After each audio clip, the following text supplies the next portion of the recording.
About to fly to Rwanda, Prince Charles should be grateful to the European Court of Human Rights for grounding the inaugural refugee flight.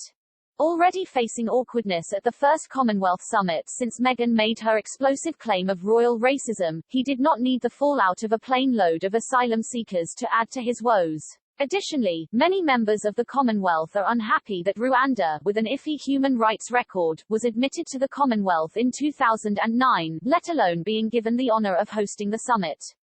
And it's not the first time Euro law has helped the heir. The European Convention on Human Rights allowed him to marry Camilla in a register office, overriding Britain's 1949 Marriage Act, which prevents senior royals from having civil weddings. Australia's new Prime Minister, Anthony Albanese, has said nice things about the Queen to mark the Jubilee, renaming Canberra's Aspen Island after her.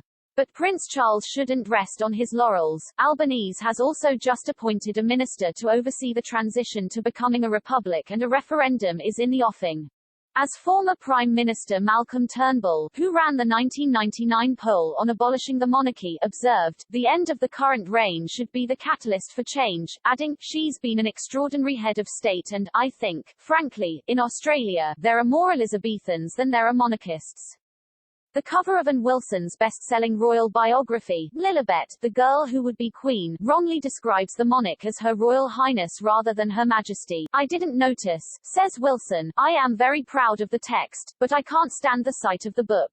La vita non è grandiosa. Reflecting on her flourishing career, Gillian Anderson, 53, pictured, announces, I'm constantly in gratitude, being so ancient as I am, for continuing to play characters that get to have sex on windowsills. Onwards and upwards. Royal connoisseur Hugo Vickers' contention that the Queen is already the longest actively reigning crowned head in the world prompts the question, is she also Queen of France?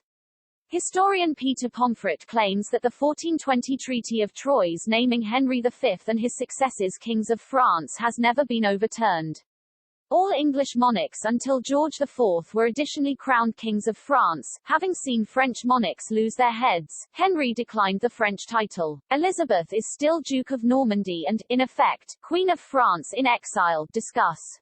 Curiously coiffured Tory MP Michael Fabricant's close friend Andy Street, Mayor of the West Midlands, tells GB News that despite sharing a West Wales holiday home they have merely been best friends for 30 years, adding, we don't live together. To be really clear about it, should it all end in tears, who will get custody of Michael's hair?